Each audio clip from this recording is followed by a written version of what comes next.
ubeka nokudumisa sekulungile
nokuthula emhlabeni kubantu abathokozelwa nguye. uJesu Kristu inkosi. uJesu Kristu inkosi. uJesu Kristu uyinkosi. Ngicela ukubuza ona isiqala bese ngithi ngifuna ukuzwa bangizwa lapha ukuze nginemeze ngendlela efanele bangizwe. Siyambonga kuNkulunkulu ukuthi sikwazi ukuhlangana ngendlela esihlangene ngayo elangelo. Ibhalwe kanjalo ke isibhunu ngezwe abantu balaba igwinya bathi langilo. Akusho lutho ukuthi ubiza kanjani. Makuzwakala nje ukuthi uqonda ukuthini lokho kusemqoka. Siyambonga kuNkulunkulu wethu mbingelele abefundisi abekhona omama nobaba befundisi. Omama nobaba intombi insizwa uSunday school nosiphathela uhlelo umama uMhlanti siyabonga kakhulu. Wasiphathela kahle uhlelo egameni lenkosi uJesu. Siyabonga ukuthi umama uNzibanda amvikele umama uMhlanti ngoba hayi bese simcontroller engasaphethe. Niyathanda nginiphe isifundo esincane. Isifundo esincane nje sokuphathwa kohlelo.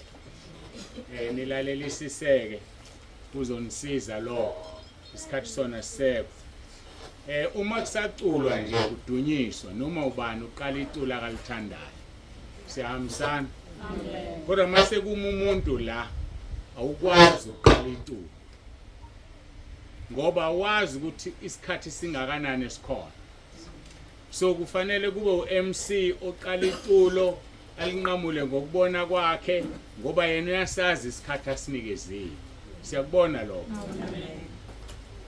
uMC emile la ebize ikhwaya akasukuliqala phela itulo ngoba mayiqala itulo ikhwaya lisukuma ngetulo lalo ngamanye amagama kusho ukuthi kufana nokuthi umile la ngisho lingafika limi ikhwaya la makusacula uMC lifana nelingekho so uMC mayibiza ikhwaya akaqala itulo uyasuka hamba lisukumelona ngetulo lalo angithi amen okwesibili uMC mayibiza umuntu akamqaleli itulo ngaphandle kokuthi bahlebeyile ngale baxoxe wathi lo angikwazi ukutula mawusungibiza wongiqalela itulo ngoba mayiqala itulo uMC ebiza ubaba uMhlanti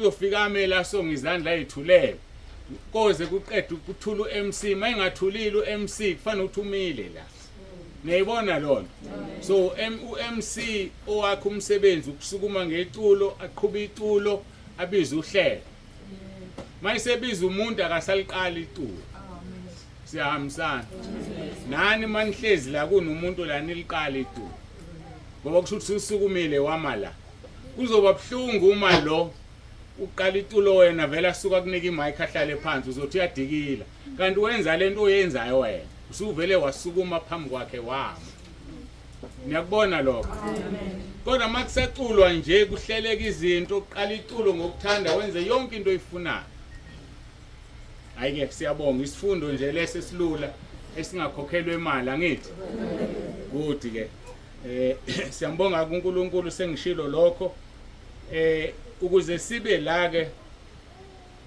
bengithi uzochaza umama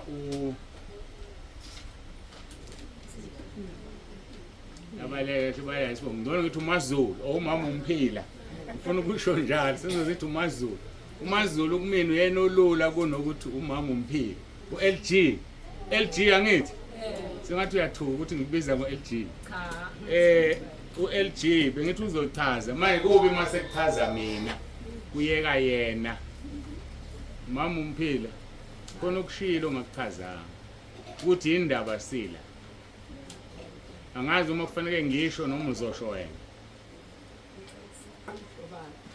kusho mina shuthi zomkhuza amangiqamba amanga ngoba abantu bala bazothi abakuzwanga wena usho kwasho mina kanti bekufanele kusho wena umama umphila umfundisi niyakwazi lokho angithi uzinikelile ebandleni lasentabeni yendlu kaJehova kuyabonelelwa mangaphazami ngonyaka odlule uma ngewona u2023 angisakhumbuli waqhubeka wayesiyasho umama umphila ukuthi kunendawo ela yebandla abangasaqhubeki kulona angena nayo le ndawo entabeni yendlu kaJehova kuyabonelela siyahambisana ngizothi mase ngiqedile bese ngithi akangiphikisi kuze nibe ofakazi ube kufanele ukukhulume yena le nto akuyona yami wayesethi kunesakhiwo asebehlulekile ukusiqeda naso asifake entabeni yendlu kaJehova kuyabonelela okungukuthi ke ibandla kufanele lenze njani lisiqedele nasi siyasibona wangishuthela nginazo izithombe zakhona ngase ngithi ke mina kufanele ngiyibone indawo angikwazi ukwamukela indawo engayazi number 1 number 2 angikwazi ukuqedela isakhiwo engazange ngisibone sase sihlela ke bekufanele namhlanje kuyovulwa indlu yasemafakatini yakhiwayo yebandla abekho ready ngase ngithatha le date ngayifaka ngapha ngoba ngibuka ukuthi ngeke sifike sizobuka isakhiwo nendawo nikude kakhulu bese singanenzela inkonzo kuhle nithola inkonzo ingakho ke sila sizobona isakhiwo esejabuleke ugogo wami lapha ethi wavala savala ngephiva sivula ngelangiluphu hayi ilangiluphu ingene nje yashuthekwa ngoba kuzobona indawo siyahambisana amen so ke le ndawo ke le mama umphila phathi microphone usho ukuthi singeya kuphi kuzosho wena waphela ngikhuluma indaba ekufanele sikhulunywe yena ayinebo lento efanele ikhulunywe yena hayi mina ngoba mina kufanele ngathi ngiyamphoqa ngithatha ngenkani le ndawo yena ube kufanele azikhulumele mama umphila memeza khona ulapho Oh, konke ngikukhulumile kuyiqiniso. Kuyiqiniso mara lesithubeka hayi ukuthi lesiyekeli. Lesivele sikhonza. Angisho ukuthi anikhonzi, nithe ufuna ngiqedele idla ngithi. Angisho ngithi anisakhonzi. Hawu. Ngizwile mina ngisho njalo. Hayi kulungile kasidlule.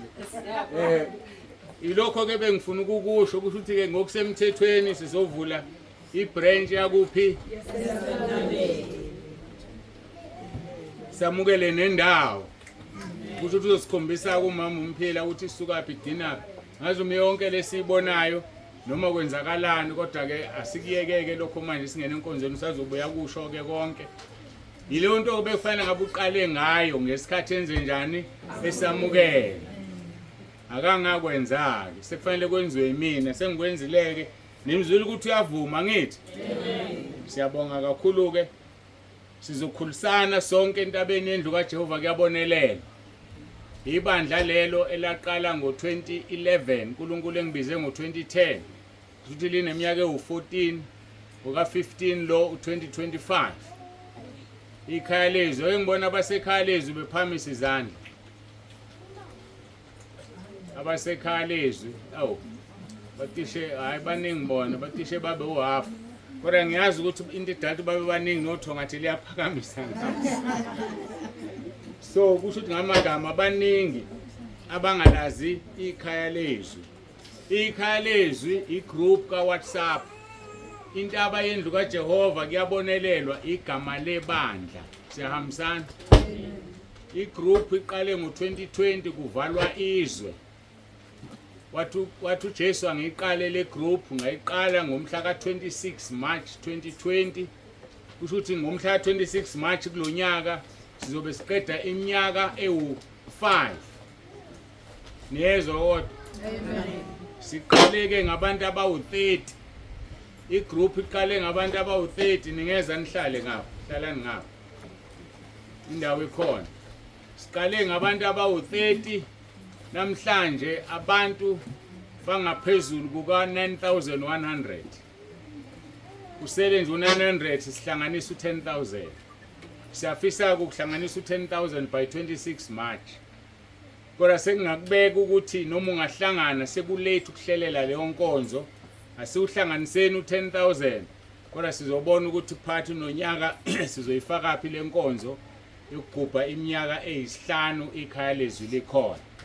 Nginithembile ke nani enikhona la eningekho ekhaya lezwi nizongena ekhaya lezwi group okushunyelwa kuyona zonke izinsuku iyasikhulisa kumoya.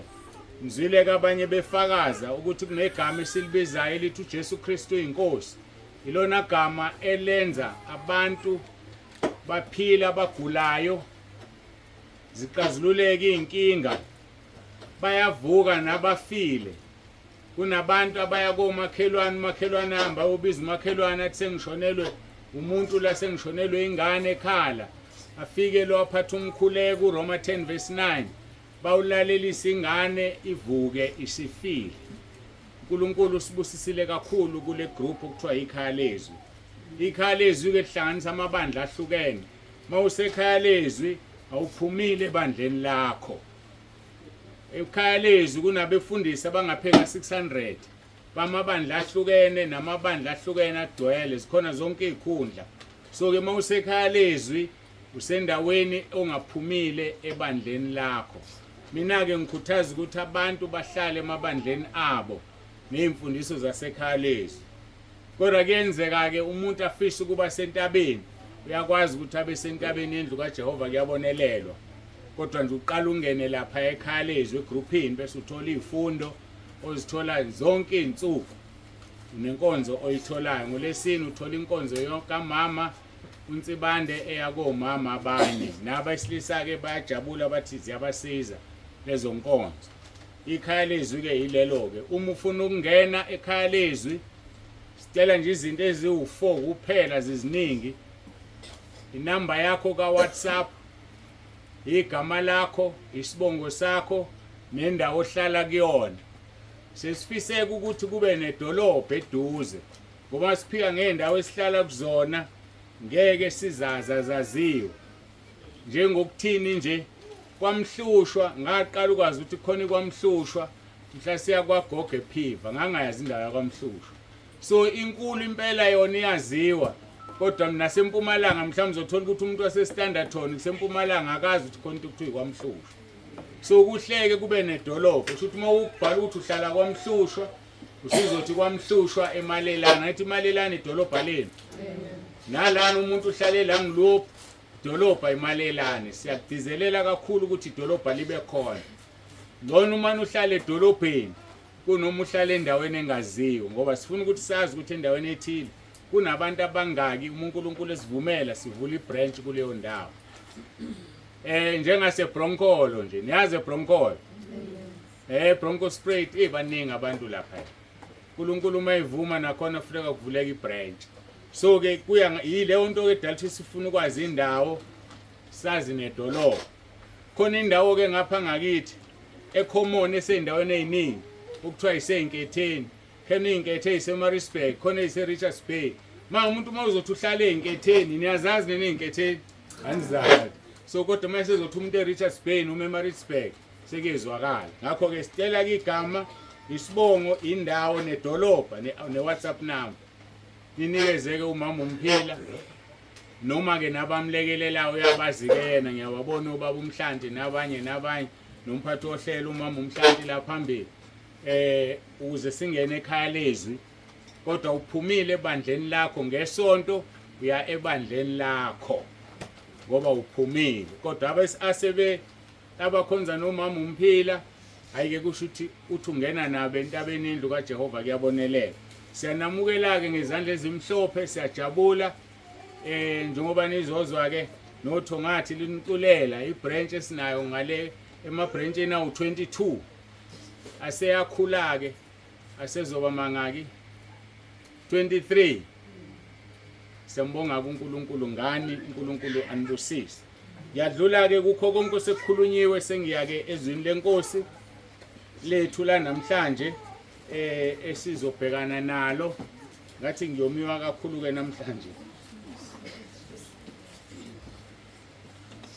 akhona amanzi ningakhathazeki banginikezele sizoyizwini lenkosi abaseKorinte mesibili amazulu ayababaza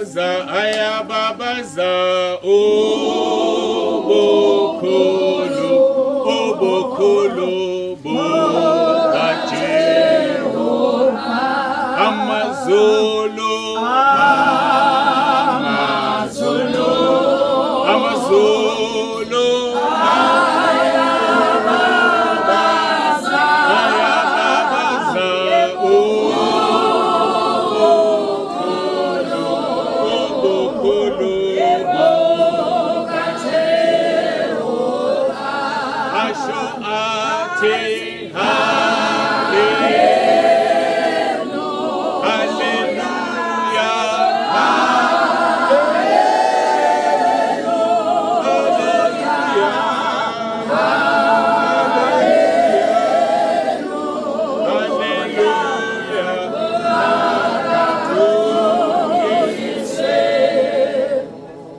sizothandaza khona manje uNkulunkulu uyangikhumbuza ukuthi angitshela abantu ukuthi ibandla laqala kanjani ngoba bazongena ebandleni abangangena ebandleni abangalazi bese ngithi ngiyaqala ke mina ngo2020 kwafika izwe ebusuku elangibizayo lathi mangilakhele ibandla lalo wathi kwezizwe lithi yakha ibandla lami number 1 ungagijimisa imali ngegama lami njengoba befundisi benza begijimisa imali ngegama lami ngatshelwa ke izinto eziwu4 angizofika kulezi ezintathu manje ngenxa yesikhathi ilokho kusemqoko ukuthi wazi ukuthi leli bandla angiliqalanga ngoba ngithanda kodwa kusilona futhi elami uNkulunkulu wathi angilakhe ngase ke ngo2021 ngaliqala ke ngokusizwa uyena laqala ke ibandla ngo2011 sengithini manje ngo2011 laqala ke ibandla lakheka lingakaqali ke ngathandaza ngambuza uNkulunkulu ngibuza igama ngoba kwakufanele ngilizwe kuye igama sekusho yena wathi angakho ibandla kufanele ngibuze yena. Kwathi ke ngosuku losithathu umzila ukudla nganikwa lamavesi abhalwe la aphansi anowabona Isaiah 2 verse 2 and 3 noMikha 4 verse 1 namanye amabili engawanikezwayo. uNkulunkulu wathinta omunye umntwana kaNkulunkulu wangifonela wathi uthi uNkulunkulu anginike lamavesi. Ngitheke mangiliqala ngilifunda leli lalingelokuqala kwase kuba nezwi elikhulu phezukwami ngangakaphumi kwi-fasting umkhosi lalifunda lelizwi lithe malisaliqala lelifunda laseliyama lathi yiloke leli igama lebandla olikhulekelayo mawuthandaka usunga-eda ukuthi kuyabonelela ngathanda-ke ngase ngiya-eda ukuthi entabeni yendlu kaJehova kuyabonelela lakheka kanjalo-ke akulona ibandla lami negama liphumanga kumina ungakuphathike kabi sesajwayela amabandla abhalwe ngesingisi anamagama esingisi angithi iBhayibheli lizilimi engaka asizazi angithi so njengoba igama lebandla liyizwe liseBhayibhelini kusho ukuthi likhona kuzo zonke izilimi igama lebandla ngakho ke ningakhathazeki ukuthi liyisizulu liyisiswazi mawufunda isiswazi liyisixhosa mawufunda isixhosa liyisijalimani mawufunda isijalimani linoma yiluphi ulimi olufunde eBhayibhelini siyahambisana upawulo lokuthi ibandla likaNkuluNkulu ngoba uNkulunkulu owezilimi zonke ungowezizwe zonke kungabi igama eliqondene nolimi olulodwa bengidlula ke lapho bekuthiwa ngimtshela ukuthi iqala kanjani ibandla negama lebandla livelaphi ningangena ebandleni eningalazi ivision yebandla uverse 3 mhlamba ngivele ngiqedele le issue le uverse 3 njoba kuthiwa uverse 2 Isaiah chapter 2 verse 2 and 3 mhlambe kuzobiza ukuthi ke siyazi ivision yebandla wamabandla amaningi aqhakambisa ivision yawo phambili angithi ivision yala nangoku verse 2 Isaiah 2 kuyakuthi ngezinsuku ezizayo intaba yendlu kaJehova iqiniswe esiqongweni sezintaba iphakame kunamagquma nezizwe zonke ziyagobhozela khona shuthi ke yiloko igama leli ku verse 2 kuthiwa ke zonke izizwe ziyogobhozela khona njengoba nje kumanje siyabona la kukhulunywa isiswazi kakhulu nabale phesheya kwenciba amaXhosa khona nabesuthu bakhona mawuphumela ngaphandle eMozambique bakhona abakhulu abasekhalezwi eLesotho eSwazini eBotswana eZimbabwe nase ngilikhohle khona elinye lapha enhlane eAfrika sengilikhohlile nani eMalawi yebo eMalawi ukhona nowaseMalawi baqinisile impela so ziqalile izizwe zikhona so ke lithi ke zonke izizwe ziyogobhozela khona ivision verse 3 ithi abantu abaningi bayakuhamba bethi wozani sikhuphukele entabeni kaJehova endlini kaNkuluNkulu kaJakobe uyakusifundisa indlela zakhe sihambe emkhondweni yakhe ngokuba umthetho uyakuvela eSiyoni nezwi likaJehova eJerusalema njengoba ke kunekhaya lezwi kuyafundwa uNkulunkulu ngiphe ukufundisa rather than ukushumayela kunomahluko ukushumayela nokufundisa so ke bantu ke baza endlini kaNkulunkulu endlini kaNkulunkulu kaJakobe yikho kuthiwa entabeni yendlu so intaba enendlu phezulu okufundwa kuyona lendlu ke yikhaya lezwi lapho sifunda khona uNkulunkulu esifundisa khona so ke ufika ungena ekhaya lezwi ngokuba sekhaya lezwi usentabeni endlu kaJehova kuyabonelelwa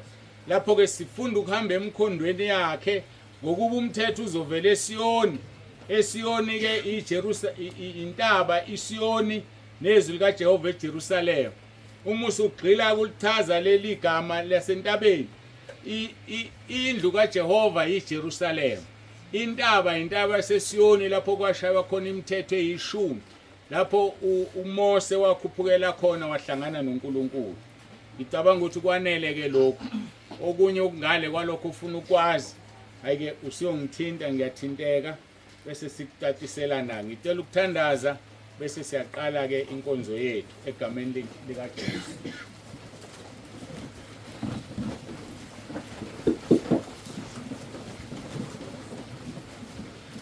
Baba egameni lika Jesu ophilayo, uNkulunkulu wethu nomusa, siyazithoba phambi kobuso bakho. Siyabonga uthando osithande ngalo, siyabonga Nkosi ukuhlangana ngalendlela. Siyacela uyibusise le ndawo. Siyacela ubusise nesakhiwo. Busise umholi wendawo, umama umphila. Busisa Nkosi abazalwane bonke sibaficala kule ndawo. Busise bonke Nkosi nabathandayo nabayothanda ukungena entabeni yendlu kaJehova kuyabonelelwa. Siyacela ke Nkosi ukuthi ubabusise, ubabiyele, iprotection yakho sibekele yona entabeni yendlu kaJehova kuyabonelelwa. Nasekhaya lezwi ibe phezulu kwale ndawo. Ngoba usithembisile ukuthi imkhuleko yokwenziwa kule ndawo uyoyizwa uyilalele. Ngoba namhlanje ubeka igama lakho kule ndawo. Namhlanje ubeka igama lakho phezulu kwaleli gatsha elilana sentabeni. Siyabonga ke Nkosi, siyalivula ngokusemthethweni. Lapho sinyathele khona ushilo, wathi lapho sinyathele khona ngamathe onyawo, siyayidla leyo ndawo, sidlela wena. Sidlela wena ke nale ndawo, malikhazuliswe igama lakho. Izizwe zonke zigobhozele kule ndawo. Izizwe zonke zigobhozele kule ndlu ezokwakhiwa la. Siyacela ke uNkulunkulu wethu sinikeze imali, uthe igolide nesiliva lingelakho. Sinikeze ke Nkosi imali yokwakha, thina imali asinayo. Imali yonke ingeyakho, sicela kuwena bese uyasinikeza. Busisa ke leli bandla, ubusise le branch.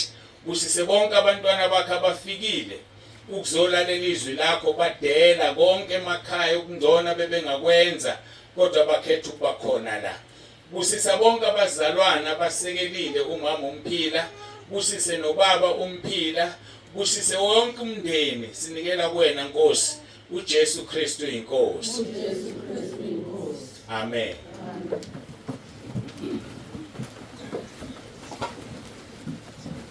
Mhlambe ngizoqhubeka ngayo le mic le, ngoba ke le yami ke ingenzela phansi. Sithemba ukuthi kuzohamba kahle konke kuzolunga. Sovula kabase Korinte besibili chapter 5. Itheme yalenkonzo noma isiqubulo salenkonzo sithi uthando luka Kristu luyasiqhubezela. Uthando luka Kristu luyasiqhubezela. Sizokhuluma ke ngothando luka Kristu lusiqhubezelayo kuze kube kusasa ekseni bese siyahlukana egameni lenkosi Jesu. Ngesilungu itheme for the love of Christ compels us. Mofunda kwi New King James Version. To compel is to force. Kusho ukuthi uthando luka Kristu luyasiphoqa. Ngesizulu ke bathe luyasiqhubezela kodwa luyasiphoqa. Ngenxa yokuthandwa sinezinto esiphoqeleka ukuthi sizenze. Ake sifundeke verse 14 and 15. Ngokuba uthando luka Kristu luyasiqhubezela. Sikubona lokhu ukuthi munye wafela bonke, ngakho ke bonke sebafa. Verse 15. Wafela bonke ukuze abaphilayo bangabe besaziphilela bona, kodwa baphilele yena owabafelayo wabuye wavuka. uNkulunkulu ngabusise ukufundwa kwezwi lakhe. Amen. Lake sikhuluma ngothando luka Kristu ukuthi luyasiqhubezela. Uthando luka Kristu lusinika amandla. Uthando luka Kristu luyasiphoqa. For the love of Christ compels us. Ngaphandle kothando luka Kristu asilutho. Isekelo ke sezinkonzo zethu namhlanje. Ngaphandle kothando luka Kristu asilutho. Nesikwenzayo sikwenza ngoba luyasiqhubezela, lusipha amandla. Lusinika amandla ukuthi sikwenze futhi luyasiphoqa. Ukuphoqa ke kaKristu ave kumnandi ngoba lukwenza uyenze into uyithande ungaboni ukuthi uphoqelekile. Kodwa ube unjani uphoqelekile. Uphoqo ukuthi wathanda kuqala, ngakho kufanele nawe umthande. Ileyo nto engifisa uyazi. Abantu abaningi bathi bamthanda uNkulunkulu. Akukho wrong lo. kodwa kufanele wazi ukuthi umthande ngoba uyena wakuthanda kuqala. uNkulunkulu wethu uthando kuba akakuthandanga kuqala ubungeke umthanda. So ilolo thando olusiqhubezelayo sila namhlanje eMpumalanga eLangloop ngoba siqhutshwa ilolu thando. Eminyakeni esikuyona njengamanje kufanele ngabe sihlezi phansi siyaphumula sidla impesheni. By the way ke mina ngavala impesheni angiholi. Ngiyanazisa nje angiholi impesheni. Ngaya manje ngiyo-apply Home Affairs ngathola indodla. Kodwa wathi uNkulunkulu ungayiholi impesheni wathi uzongondla. Ngoba kuzohamba kufika isikhathi la bonke abahola impesheni uhulumeni ezobancikisela ukuthi benze okuthile mawungakwenzi uzovala ipension. Iyahlupha into osuphile ngayo isikhathi eside uyancika kuyona. Kuyoba likhulu ukuncika kuNkulunkulu uyosithola umukelo u666 ngoba nje uhulumeni noma ngaba kufanele. So kwathiwa ke mina nawo ngingayiholi impesheni angiholi impesheni ngiyimi nje ngondlo uNkulunkulu. Wathi ngingayiholi ukuthi wayenza ukuthi ngingadideki ngelinye ilanga ngizithole sengivuma into ongafanele ngivume ngoba ngiphakelwa ubani uhulumeni. Akusona isono ukuhola impesheni ungangizwa kahle. Qhubeka uyihole imina ngedwa ukuthiwe ngingayiholi. Siyahambisana. Amen. Alikho icala lapho asikho isono. Ihole nje uyidle imali leyo kufanele uyidle. Nami okufanele ngabe ngiyayidla kodwa ungigibeleke ohlezi phezulu kwami uthe ngingayidli. Ngitheke uthando lukaKristu liyasiqhubezela itheme yethu leyo. Kodwa lusiqhubezela ngoba uyena owasithanda uqala. Sizokhuluma ngaleyo nto kakhulu kule nkonzo yokuqala. Masivulizwe lenkosi u1 John chapter 4 verse 19. Uthi siyathanda ngokuba yena wasithanda kuqala. We love because he first loved us. Siyathanda ngoba yena wasithanda kuqala. Kuba kazange sithande ngaba sithanda. Ziningi izinto kwawena ulana namhlanje engabe uyazenza kodwa uzenzanga. Mhlambe kushoniwe isihlotsheni befanele emngcwabeni. Mhlambe kukhona oshadayo obekufanele uye kuye wathi cha ngeke kufanele ngiye lapha eLangloop. Ngithe kuseMountain View kodwa nikwenzanga lokho. Uphoqwe uthando lukaKristu ngoba sithanda kuqala. Akagcinanga ke ngokusithanda kodwa wasikhetha futhi. Ungakhohlwa ukuthi ukhethiwe. Ngoba make wakhohlwa ukuthi ukhethiwe uyofikela imicabango efana nale hawu ngiyongena nami ezulu futhi sengalahlela isono esincane kanje. Asikho isono esincane ezulwini. Mawunesono nje awungene ezulwini. Mawunesono nje asingeni ngemsebenzi. Akusebenzi ukuthi umenzeleni uNkulunkulu. Isho nami ngeke ngingene ezulwini nesono ngoba nakho kade ngihamba ngehla ngenyuka ngisebenzela uNkulunkulu. Isono siyisono. uNkulunkulu ufuna sibe njani? Sibe ngcwele. Ngakho ke akagcinanga ngokusithanda kodwa wasikhetha futhi. Ungokhethiwe njengoba uyilalele le ntshumayelo namhlanje. Angisakhulumi nawe kuphela ophambi kwami nolalele ku-YouTube nolalele ku-WhatsApp. Ungokhethiwe. Asikulalele ukuthi ukhethelweni ngoba mawukhethiwe khonto oyikhethele. Amaqembu amakhulu la uma edlala ibhola efuna ukuthenga umdlali bayabuka ukuthi lo mdlali masimthenga uzofika adlalephi. Uzodlala nobani? Bazozwana yini?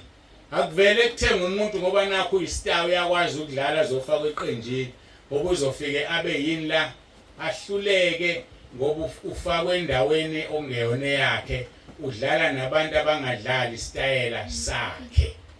So awuveli uthatha umdlalo umfake eqenjini. Ngakho ke noNkulunkulu kunjalo ke mayikhetha ukukhethela into ethize. Ngiyethemba ukuthi uma ikhona enye group ambalwa ama group okholwa asefinyelele ku 9000 ngobuningi la ku WhatsApp ambalwa ngendlela emangalisayo. So indlela sesebenza ngayo uNkulunkulu kulezi insuku. Izokhumbula bengixoxela ngazibani ukuthi bekubekwa amatende hanje kushunyayelwa kubekwe itende endaweni ethize kushunyayelwe kuphenduka abantu kwakheka ibranch. Kodwa uyabona namhlanje uNkulunkulu usebenza nge-social media kuyiyona isisebenza. Kuyashunyayelwa ku WhatsApp, kuyashunyayelwa ku YouTube, kuyashunyayelwa ku TikTok. Yonke indawo kuyashunyayelwa. So ke sikhona ke nathi ku YouTube na ku WhatsApp. Kodwa ke lalela ukuthi ukhethelwe. Abanye phakathi kwethu bakhethelwe ukuletha abantu. Abanye bakhethelwe ukufakaza kusizakala abantu. Abanye bakhethelwe ukukhulekela abantu basikhulule emaketangweni kaSathane. Abanye bakhethelwe ukushumayela nokufundisa. So wena ke ukhethelweni na? John 15:16. Aningikhethanga nina amazwi enkosi uJesu uqobo. Aningikhethanga nina. Kodwa mina nginikhethile nina. Nganibeka ukuba niphume nithele izithelo. Nezithelo zenu zihlale ukuba noma yini eniyakucela kuBaba egameni lami aninike lona. Usuzwe ukhethelweni. Amen. Ubani ozongitshela phambisana la nje ukhethelweni. Ngifuna abantu bala eMountain View. Ngimzwile amen emkhulu. Ube ngidida nje asisekho isandla. Ukhethelweni. Ake siliphinde leli vesi. Aningikhethanga nina. Kodwa mina nginikhethile nina nganibeka. Ngesilungu I appointed you. Nganibeka ukuba niphume nithele izithelo. Nezithelo zenu zihlale. Ukuba noma yini niyakucela kuBaba egameni lami aninike khona. Ngiyaphinda ngiyabuza. Nikhethelweni na? Ukuthela izithelo? Cha. Akona ukuthela izithelo. Yazi uNkulunkulu lasithanda ngayo. Ake ngiliphinde okugcina. Aningikhethanga nina, kodwa mina nginikhethile nina. Nganibeka ukuba niphume nithele izithelo. Usikhethile wayesiyasibeka ukuthi siphume sithele izithelo. Akakasitsheli ukuthi usikhetheleni. Kuseyingxenye umsebenzi ofuna ukuwenza ukuthi uphume uthele izithelo. Amen. Siyahambisana? Amen. Usethi ke nezithelo zenu zihlale. Akabi wona umsebenzi okhethelwe wona. Izithelo mazihlale. Nakho ukuthi ukhethelweni usethi ke ukuba that is the reason. Noma yini niyakucela kuBaba egameni lami aninike esikhethelwe into emnandi wona. Ukhethela ukuthi mawuthandaza uphendule, that's all. Okay. Ukhethela into elula kangaka. Kukangaka ukhuleka ungaphendulwa. Kanti wena ukhethiwe ukhethela ukuthi mawukhuleka uphendulwe. Yekani lento enijwayele neniyenzayo nazi ukuthi uNkulunkulu umfundisi. Hambe umfundisi imfundisa ungithandazisa noma ungithandazela. Ukhethelwe wena ukuthi mawuthandaza uphendulwe. Hayi uye kumfundisi uthi akakuthandazele. Kanti uNkulunkulu kaba okamfundisi noma wethu sonke. Lokho ke ngifuna nihlaleni nakho ke kule ndawo ukuthi ukhethelwe ukuthi mawuwaphansi ngedolo ukuguqa uNkulunkulu enze njani akunike ngoba uthandaze egameni likabani lendodana yakhe uJesu Kristu. That's all. Yona into esikhethelwe le. Wakubona ukhethelwe into emnandi kangaka. Kodwa ukuze yenzeke ufanele uthele izithelo. Nezithelo zakho zihlale. Ungafani nesihlahla esithele ehlobo ebusika somile. Umzalwane onamamuzi uyahleka namhlanje mase kuthandayela usiyakukhulumisa. Kusufisa ungomkhulumisi ke wena ngoba ngisathi umkhulumisa ubengafuni ukukhuluma. Sikhethelwe ukuthi siphendule masikhuleka kodwa ukuze kwenzeke sibekiwe ukuba sithele izithelo nezithelo zethu zihlale. Siyakuzwa lokho. Sibona kamazwi la akhulunywa uJehova kuJeremiah ukubekwa I appointed you. Ngifuna sithi kwa analyze ngoba semqoka. Uthi usikhethile wasiyasibeka hayi ukubeka njengoba ngibeka amanzi, but we have been appointed, sibekiwe, sabekelwa umsebenzi wokuthela izithelo, nezithelo zihlale zingabi khona ebusika ehlobo azikho, noma zibe khona ehlobo ebusika azikho. All 4 seasons umzalwane muhle, uyahleka, uveza ubuNkulunkulu obukuyena. Asibukele amazwi ukuthi usibekile. Uthi kuJeremiah chapter 1 verse 5 noma ku verse 4, ngiyamthanda u verse 4 ngoba khona imfihlakalo. Uthi uJeremiah, kwafika izwi likaJehova kimi, kwafika izwi lathi, ngingakakubumba eswini ngakwazi, ungakaphumi ezalweni ngakungcwelisa, ngakubeka umprofeti ezizweni. Nanti leli gama lokubeka, ngakubeka umprofeti ezizweni. I appointed you a prophet to the nations. Kodwa sikaleke ku verse 4, kwafika izwi kaJehova lathi, the word of the Lord came to me saying. Khona imfihlakalo kulo verse 4. uJeremiah wayengasho ethi izwi likaJehova lathi, kodwa kashongo ukuthi lathi, uthi lafika. Kusho ukuthini ukuthi izwi likaJehova lafika? Kusho ukuthi ilento esithola kumaHebheru 4 verse 12, izwi likaNkulunkulu liphilile, linamandla, lafika because izwi likaNkulunkulu can walk. Lahamba, lafika, akalizwanga, lafika. Yakuzwa lokho? The word of the Lord came, meaning came whether walking or flying or whatever, kodwa lafika izwi likaJehova. Yazi ukuthi izwi likaNkulunkulu liyaphila, linamandla, libukhali kunenkembe esikanhlangothi zombili. Lihlaba lahlukanisa ithambo nomkantla, lahlukanisa umoya nomphefumulo, lahlulela imicabango nezizindlo. Akukho kusithekile kuNkulunkulu ongekho bani. Ingakho izwi likaNkulunkulu liyafika, lifikile namhlanje la ngiluphi. Lifika ngaye. Mina hayi ngihlezi phansi unganginaki ukuthi ubona mina. Ngelinye ilanga ngiyomangala phambi kosuku lokwahlulela.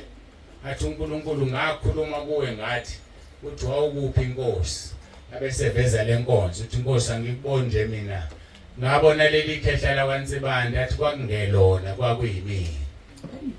So ke izwi likaJehova lifikile. Lafika ke uJeremiah lathi, ngingakakubumba eswini ngakwazi, ungakaphumi ezalweni ngakungcwelisa ngakubeka. Ngifuna ke sibukele igama lokubeka. Athi lithi namhlanje aningikhethanga nina, kodwa mina ngimkhethile nina, nganibeka ukuba niphume. I appointed you. Usibekile ukuba siphume sithele izithelo. Umbuzo ukuthi uyazithela yini izithelo na? Uma uphila uhamba, babona bani kuwe? Bayambona uJesu. U1 John chapter 2 verse 6 uthi masihambe njengokuba yena ahamba. Uyahamba njengokuba inkosi uJesu yahamba na? Usibekele ukuthi sithele izithelo. Immediately usuzithela izithelo bese ziyahlala, zingafani nezezihlahla ebusika izithela zikho. Ufuna zihlale ngaso sonke isikhathi ube nesithelo, ukuze noma yini mayisifuna isithelo sakho asithole.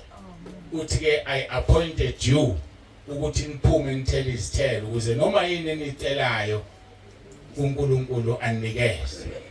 Khumbula, usikhethe ngothando. Uthando lukaKristu lona lusiqhubezelayo ukuba siphilele yena wasifelayo wabuye wavuka. Sakhumbula izwi silifundile uverse 14. Ngokuba uthando lukaKristu lasiqhubezela, sibona lokho ukuthi munye owafela bonke, ngakho ke bonke sebafa. Verse 15.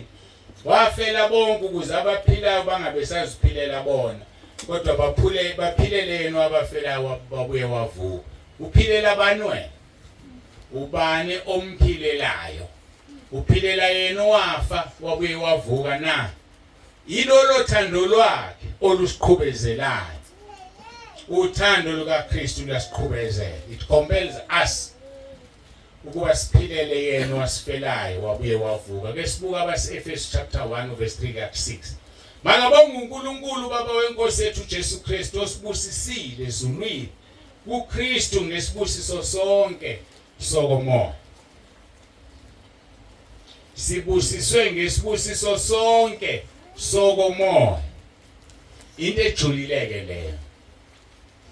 Umuntu umoya, uNkulunkulu umoya, ufuna abakhuleka kuye bakhuleke ngomoya nangeqiniso. Sibusiswe ngesibusiso sikamoya. Mawubusiswe ngesibusiso sikamoya yakhe, awucomplain ngempilo iphile emhlabeni. Ngoba thina sibuke sikubonayo kodwa sibuke singakuboni. Ngoba singakuboni ikona kwengunaphakade. Ungalala ungadlile kanti ezulwini indlalifa izulu wena. Ungebe nakho kokugqoka okuhle ufane nabanye uthi mawungena kwenye indawo kusuke kuye bakubukele phansi kanti uNkulunkulu uhlezi kuwena. Bona baphezulu nje akekho uNkulunkulu ukubona. Vusana balele Nkosi yami khona sebelele. Ngifuna ungabheki-ke ngakulolele ngoba ngibheka uzobona ngimbonile. Ake nibukane, bukanani bese niyavusana. Nivusana. Akekho umuntu ozolala la. Yazi nginesicelo umuntu ozowathi ephethe ukuthoba sukuma ume. Amen. Akulona ihlazo le. Uzobuhlale phansi. Sukuma ume. Khombisa ukuthi uthanda uNkulunkulu kunoqinisela uphethe ukuthoba. Akufanele nje uqinisele. Ngakho ke isibusiso sokomoya sibusiswe ngaso ngoba nathi singumoya kodwa ufihlwe enyameni. Uthi umpostoli Paul uma lidilizwa leli dokodo sinesakhiwo esivela kuNkulunkulu indlu engenziwanga ngezandla indlu yaphakade. Ngakho umuntu ngumoya ofihlwe kulomzimba.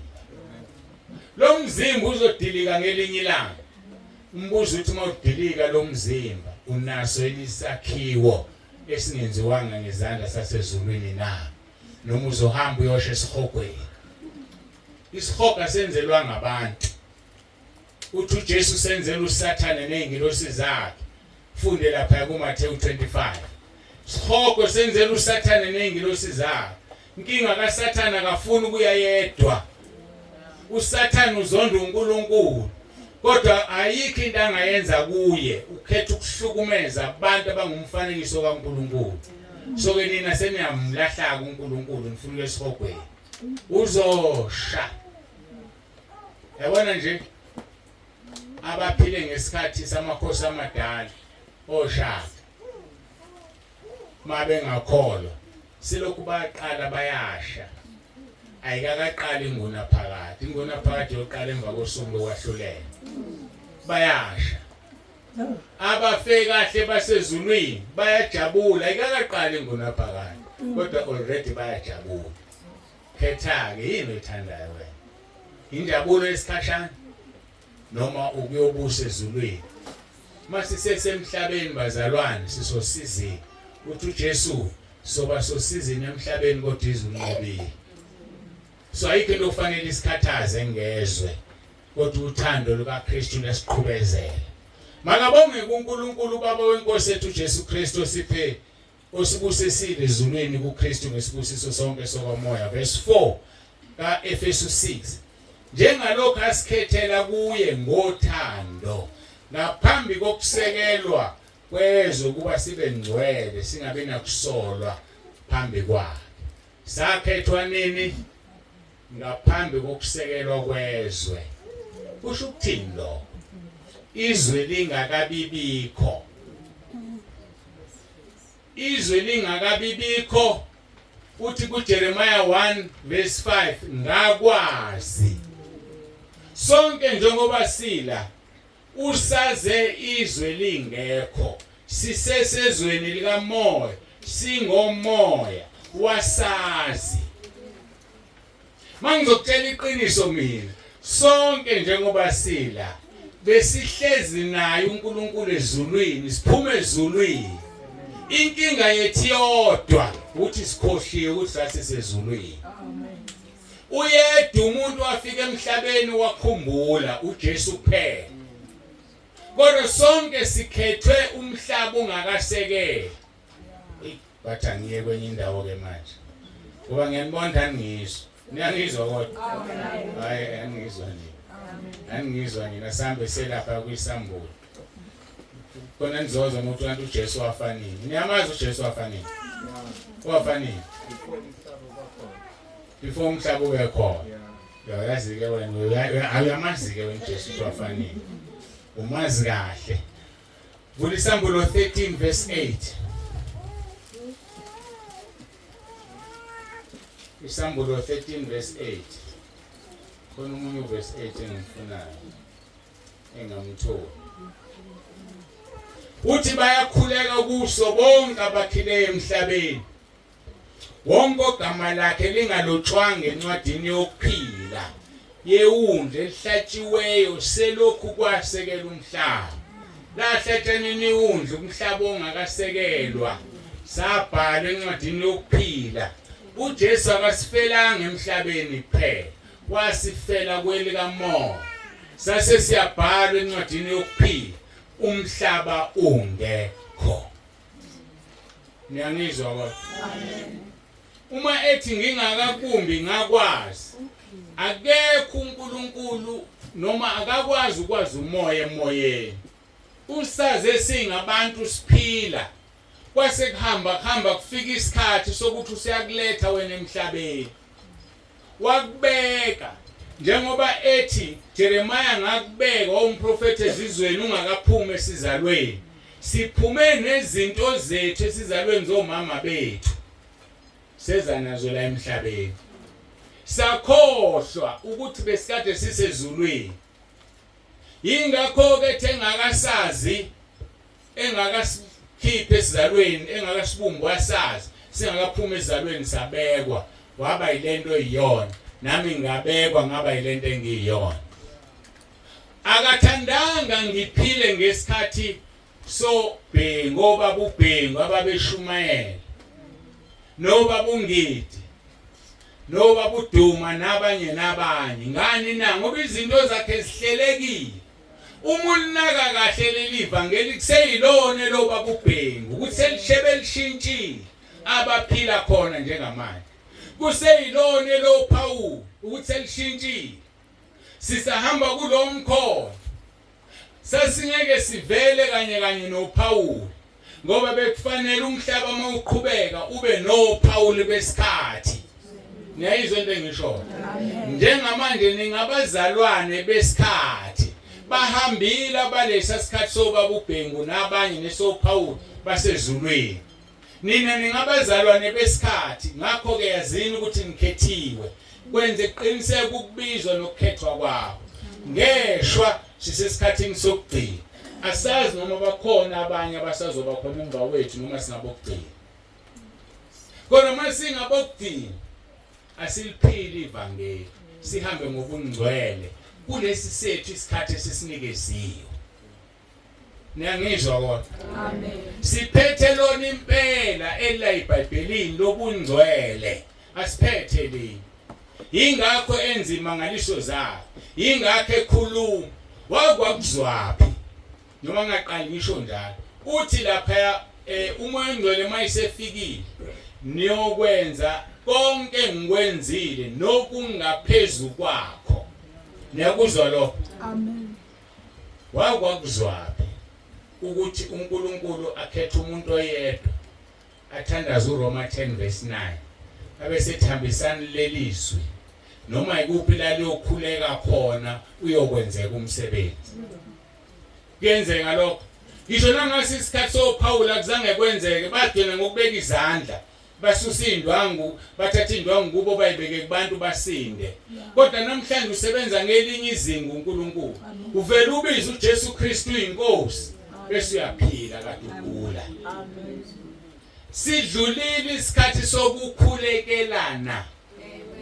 Zikhulekele wena uthi uJesu Kristu inkosi lisuka idimoni elugula ngoba ukugula idimoni sathi thina umuntu onamadimoni ohayizayo ngithi babethi umuntu unedimoni wena unesifo sikashukela uzophika ukuthi unedimoni angithi ukugula kwedimoni so biza uthi Jesu Kristu inkosi phezulu komzimba wakho usinde ilonto esinikeziwe kulesi sikhathi samanje why ngoba noSathane izinga lakhe lokusebenza liphezulu ama-devil worshippers agcwele mhlawumbe ikhona namanje la kodwa mayikhona ngiyazi ukuthi yasha ayisuka umphuma ihambe noma iphenduke manje ngegama lenkosi Jesu Kristu inkosi phezulu kwayo so ke izinga likaSathane nawo liphakamisile usebenzisa izingane ezincane ezinye zisebenza seseswini zibulala onina zibanikele kuSathane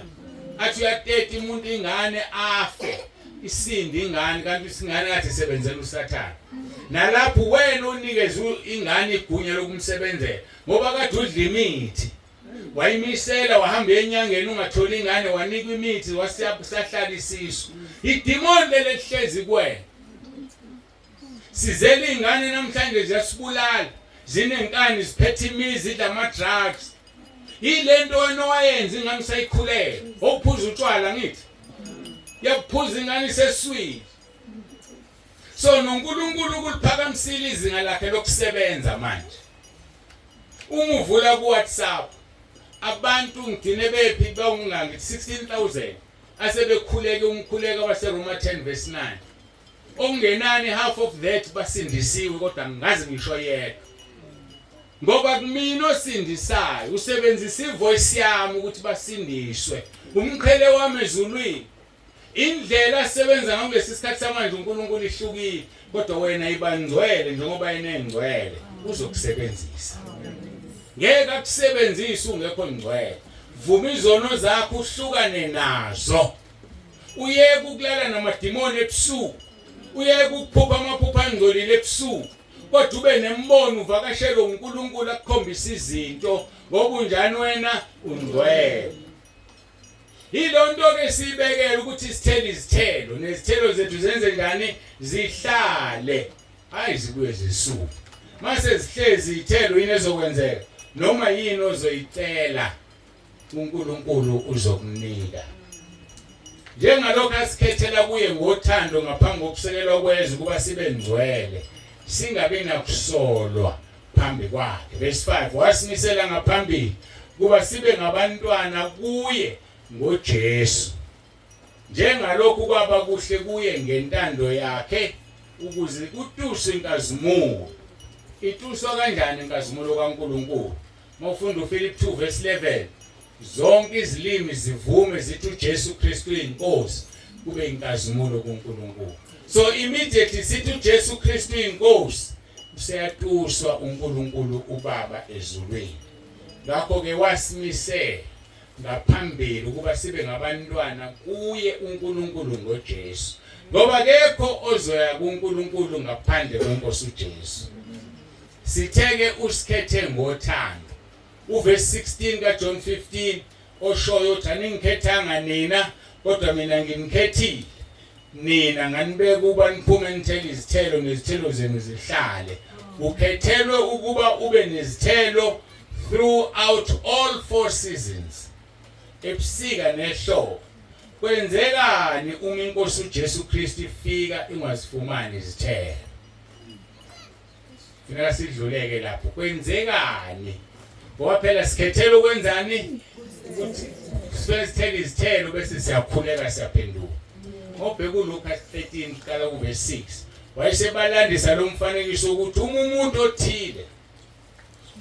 othile wayenomkhiwane utshalwe esivinini sakhe weza efuna isithelo kuwo akasifuma na lo muntu othile amazwi kaJesu lawo verse 7 wayesethi kusisebenzise isivini bheka sokwiminyaka emithathu ngiza ngifuna isithelo kulomkhiwane ngasifumani unqume yini ukubuyona futhi inhlabathi na sekangaka uJesu efika kuwe efuna isithelo mhlamba wazi awazi ngoba akafiki umbone ngaso sonke isikhathi. Kodwa mina ngizokuqinika isiqinisekiso namhlanje ukuthi useke wafika kuwe uJesu ombonayo. Bonke umsebenzi sesivini esikuncengelile. Sathi ngisazovukuza umhlabathi. Ngiyacela uphinde ubuye. Namhlanje ke sizovukuza umhlabathi elangilupha. Mhlambe sikuyisikhathi sakho sokugcina usinikezile. Ukuthi unikeze ithuba lokuthela izithelo. Uzosiziba-ke udlule. Angazi-ke nawe. Kodwa siqhubhe indaba yethu. Uthi uvesi 7 Luka 13. Wayesethi ukusisebenza sesivini. Bheka sekuyiminyaka emithathu. Ngiza ngifuna isithelo kulomkhiwane ngasifumani. Unqu yini kubuyona futhi inhlabathi. Yazi ukuthi umzalwane omdala uhlupha kanjani ebandleni. Uyahlupha. Uyayona inhlabathi, uyalona ibandla. Uthi mawufikile wena athi thina wena kambe uyafika. Thina sazomfundisa ubani. Kwakungenjena kusekhona bona. Ngaboni nje sekunje. Umzalwane omdala uyinkinga. Yikho ethi uJesu kufuneka vele anqunywe ngoba wona inhlabathi. Abazalwane abane-CV akungenwa nge-CV ezulwini. Athi ngaphenduka ngonyaka othize. Akutshela izazi ezingaka enyangeni. Ngabhabhadiswa mina. Kodwa uma uthi ubheka imisebenzi ayikho. Uthwele i-CV nje. Akungenwa nge-CV ezulwini awona umsebenzi lo. Nasemsebenzini namhlanje i-CV ayisasebenzi sekuyagwazwa. Angazi ngoba ezulwini akugwazwa. Akathengwa nangamali uNkulunkulu ngisho nganikela kakhulu udlula abanye. Ngeke kukufake ezulwini lo. Kodwa ufaka ukuthi noma ngabe unikela u10 rand uma unikele wanele uNkulunkulu waphila impilo engcwele udlula lo unikele ngemiliyoni. Akathengwa ngemali. Kodwa ke ngaphezulu kwakho konke mawusuphila impilo engcwele uthi ohlanyela kakhulu uvuna kakhulu, ohlanyela kancane uzovuna kancane. Kodwa qala kuhamba ubungcwele phambili. Hayi imali. Ngoba imali ngeke isingenise ezulwini bafowethu. Siyeke singene ezulwini ngemali. Kunjalo phela ngaba abantu abahluphekayo bavele bayadela. Kanti uzothola ukuthi ezulwini abahluphekayo ibona abawutho. Uthi uJesu kunoma ngene isitebe ezulwini kungangena ikameli ngembobo yenalithi kunoma ngene ucebile ezulwini. Ngoba kulukhulu ukuthi anikele ngemali yakhe. Kulukhulu ukuthi asize abantu. Uthi-ke sekuyiminyaka emithathu ngiza ngifuna isithelo kulomkhiwane engasifumani unqu. Yini ukubuyona futhi inhlabathi verse 8. Isisebenzi saphendula sathi kuye Nkosi uyeke nangalonyaka. Ngize ngivukuze inhlabathi emaceleni awo ngiwuthelele umqondo. Mhlawumbe ungazuthele ngozayo kephuma ngenjalo wonqo. Bangaki phakathi kwethu asebenezwe last chance. Bangaki phakathi kwethu nama ngibazi. Kodwa sebenzisa leli thuba. Umfanekiso oqala lo sengizokunika owesibili bese siyaphumula enkonzweni yokuqala. Umfanekiso wesibili ngani umsakhumbula ntinthi ngale mfanekiso. Yithi kwenzekani uma inkosi uJesu ifika ingazifumani ithelo. Yakhumbula siphendula lo mbuzo. Amen. Uthi umuthi awunqumi. Isebenzi bese siyawuncengela uthi hayi awulinde kancane. Ngisazofaka umquba ngiwuvukuzele. Umfanekiso wesibili Mark chapter 11 verse 12 to 14. Ngangomuse ekuphumeni kwabe Bethania walamba uJesu. Wabona umkhiwane ukude unamaqabunga wasondela ethi mhlawumbe ngathola utho kuwo. Esefikile kuwo akafumananga lutho amaqabunga odwa ngokuba kwakungesiso isikhathi samakhiwane. Kwangekungesiso isikhathi. Kodwa ngoba wayelambile wayefuna isithelo efuna ukudla. Verse 14 uJesu wakhuluma wathi kuwo akungabe kusadla noyedwa isithelo kuwe kuze kube phakade.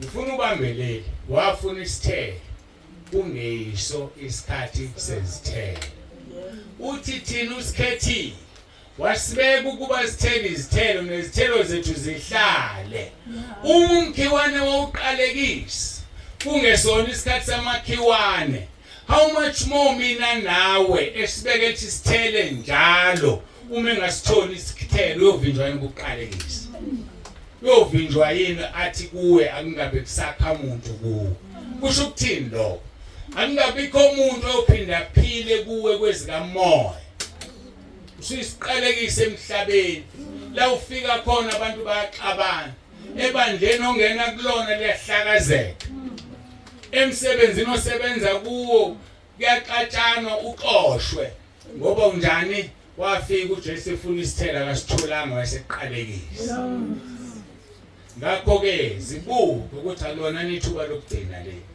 mhlawumbe wakwaphenduka usemncane usafunda isikole kwahamba walahleka endleleni mhlawumbe nomshado wakho nje awuthola ngekholweni kodwa kuyokwenzela ithuba uNkulunkulu waphenduka esingakwazi ukuthi usazophinda kunikeze inelinye ngenzeka ukuthi unyaka wokugcina lo uyavukuza thelela umquba oyizwi likaNkulunkulu ngakho itheme yethu ithi uthando lukaKristu luyasiqhubezela ukuba sithele izithelo nezithelo zethu zihlale ukuba noma yini esitela kubaba egameni lenkosi uJesu Kristu ubaba senze ivesi esilifundile uvesi 15 wafela bonke ukuze abaphilayo bangabe besaziphilela bona kodwa baphilele yena wabafela wabuye wavuka uphilela bani wena na uphilela yena wafela bonke wabuye wavuka noma uphilela lo ngazange afe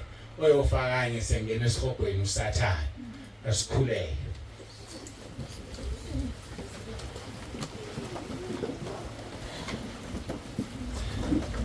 babongcwele babolungileyo uNkulunkulu wethu nomusa siyabonga izwi lakho liyaphila linamandla libukhali kunenkembe esikaNhlangothi zombili udumo lonke silinikeza wena lukufanele lungu lwakho namba abantwana bakho Nkosi banikela kuwena uyabazi uyabaqonda ngiyacela ubusise ngamunye angayisoli ngokufika kwakhe asibuke Nkosi ukuthi uyazithela inizithelo na abuka asihlola ukuthi usufike kangaka isithelo singekho akuzukwenzekani usubuye ulanda ibandla ufika isithelo singekho asale na siyacela Nkosi ngalahlekelwa noyedwa kubona babusise nemndeni yabo bazane nawe ushilo kuJohn chapter 17 verse 3 wathi ukwazana nawe kungukuphila okuphakade sidinga ukwazana nawe Nkosi sikhule emseni wakho sikhule ekulazini iqiniso ukuze singene ekuphileni okuphakade sibonga kakhulu Nkosi ngale nkonzo sibuyisela kuwena kuba Nkosi uphinde usitsheleke yona sisazothi ukuphumula kancane singene kweyesibili udumo lonke silinikeza wena usukela umhlaba ungakabibikho kwaze waba khona namanje kuze kube phakade uJesu Kristu inkosi amen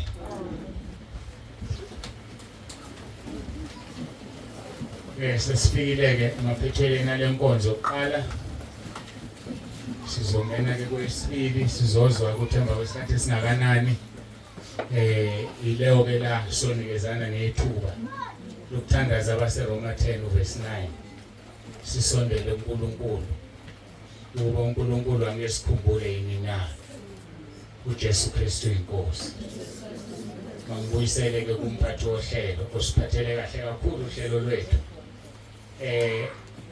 mama uMhlanhla ngiyazi khona ngikucorrecte kukho lithi izwi lenkosi engibathandayo ngiyabasola ngibayala ukuthi uzokhula ngoba kuba wenzanga amaphutha adinga ukuthi ukhuliswe ungeze ukhula nani nonke siyabonga uNkulunkulu anibusise uJesu Kristu inkosi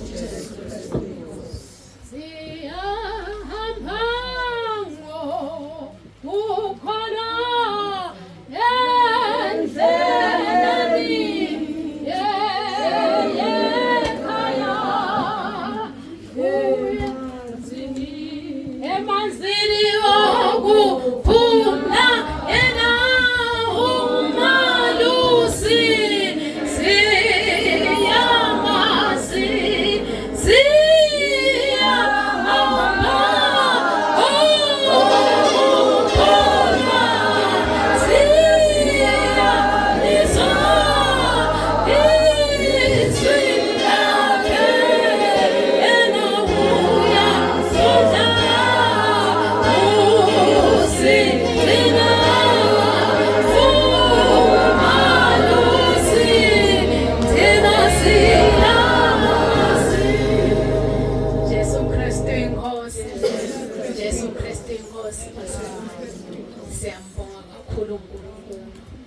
sekakhulumile nakangaka.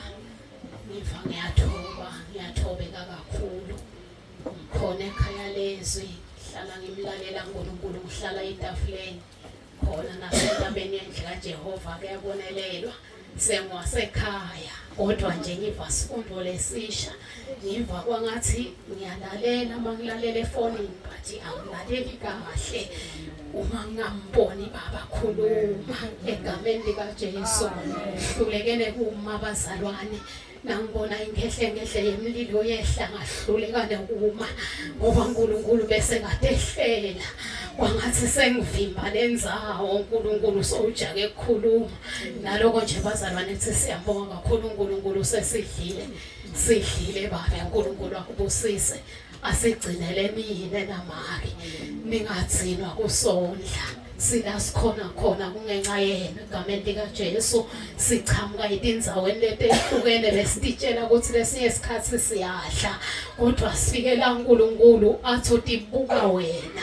Sibonga ukuthi ezakhuluma uNkulunkulu sitibuka kuloyo utibuka yena uthi Nkosi uthini kimi. Siyambonga kakhulu uNkulunkulu egameni likaJesu. Utawubuya Makembila sesitoya section yesibili akhulume. Ngibona lapha ku-program yami ukuthi nasekacedzile babe sesingena ku-section yesibili. Angathi thobekani Makembila tawubuya ngaphambili okuyetamaki. Siyahamba ngokukholwa, siyalizwa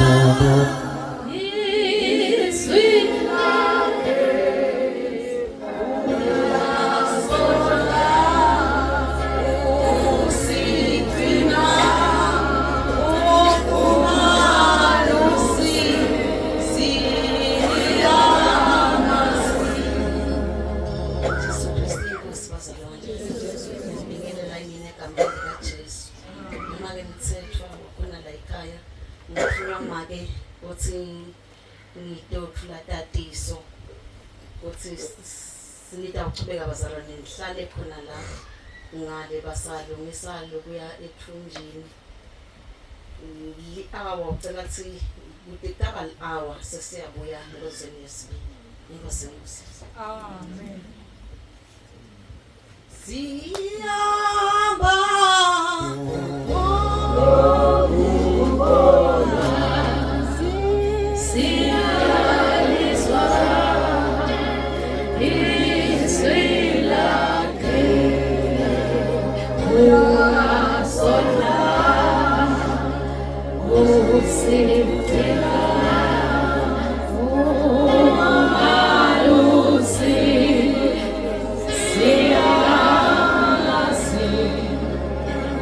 tawucela babe emhlanda kuye asibongele sizokhona ukukhululeka. Haleluya. Jesu Kristu inkosi.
Siyabonga baba wethu ongcwele, siyabonga uNkulunkulu wethu ophikayo, siyabonga mzala wethu Nsuku, siyabonga uNkulunkulu, siyabonga babe nakule